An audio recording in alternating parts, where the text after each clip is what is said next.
ಇನ್ನು ಸಚಿವ ರಾಜಣ್ಣಗೆ honey trap ಯತ್ನ ಕೇಸ್ನ ತನಿಖೆ ಸದ್ಯ ಸಿಐಡಿ ಪೊಲೀಸರು ನಡೆಸ್ತಾ ಇದ್ದಾರೆ. ಆದರೆ ಈ ತನಿಖೆ ಎಲ್ಲಿವರೆಗೆ ಬಂತು, ಈ ವಿಚಾರಕ್ಕೆ ಸಂಬಂಧಪಟ್ಟಂತೆ ಅನೇಕ ಅನುಮಾನಗಳು ಕಾಡ್ತಾ ಇದೆ. ಹನಿ ಟ್ರ್ಯಾಪ್ ಯತ್ನದ ಬಗ್ಗೆ ಕಾಟಾಚಾರಕ್ಕೆ ದೂರು ಕೊಟ್ಟರೆ ಹಾಗಾದ್ರೆ ರಾಜಣ್ಣ ಅಸ್ಪಷ್ಟ ದೂರು ನೀಡಿ ವಿಚಾರಣೆಗೆ ಸಿಗ್ತಾ ಇಲ್ಲ ಸಚಿವ ಕೆ.ಎನ್. ರಾಜಣ್ಣ ಅವರು.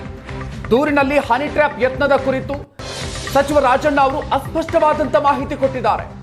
ಸಚಿವರಿಂದ ಹೆಚ್ಚಿನ ಮಾಹಿತಿಯನ್ನು ಪಡೆಯೋದಕ್ಕೆ ಸಿಐಡಿ ತಂಡ ಯತ್ನವನ್ನ ಮಾಡ್ತಾ ಇದೆ. ಆದ್ರೆ ದೂರು ನೀಡಿದ ನಂತರ ಅಧಿಕಾರಿಗಳಿಗೆ ಸಚಿವ ಕೆ.ಎನ್. ರಾಜಣ್ಣ ಅವರು ಸಿಗ್ತಾ ಇಲ್ಲ. ದೂರು ನೀಡಿ 10 ದಿನ ಆಗಿದೆ, ಆದ್ರೂ ಕೂಡ ಸಿಐಡಿ ಸಂಪರ್ಕಕ್ಕೆ ಸಚಿವರು ಸಿಗ್ತಾ ಇಲ್ಲ. ಯುಗಾದಿ ದೆಹಲಿ ಪ್ರವಾಸದ ನೆಪದಲ್ಲಿ ಅಧಿಕಾರಿಗಳಿಗೆ ರಾಜಣ್ಣ ಅವರು ಸಿಗ್ತಾ ಇಲ್ಲ. ವಿಚಾರಣೆಗೆ ಹಾಜರಾದ ಸೆಂಟ್ರಿ ಗನ್ಮ್ಯಾನ್ ನಿಂದಲೂ ಕೂಡ ಮಾಹಿತಿಗಳು ಸಿಗ್ತಾ ಇಲ್ಲ. ಸಚಿವರು ಕೂಡ ಹೆಚ್ಚಿನ ಡೀಟೇಲ್ಸ್ ಅನ್ನು ಕೊಟ್ಟಿಲ್ಲ. ದೂರಿನಲ್ಲೂ ಕೂಡ ಅಸ್ಪಷ್ಟ ಮಾಹಿತಿ ಇದೆ.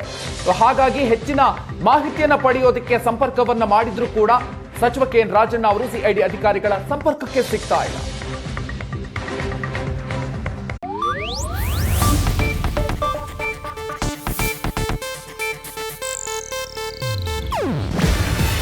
ಇದು ಏಷ್ಯಾನೆಟ್ ನ್ಯೂಸ್ ನೆಟ್ವರ್ಕ್ ಪ್ರಸ್ತುತಿ. ನೀವು ನೋಡ್ತಿದ್ದೀರಾ ಏಷ್ಯಾನೆಟ್ ಸುವರ್ಣ ನ್ಯೂಸ್.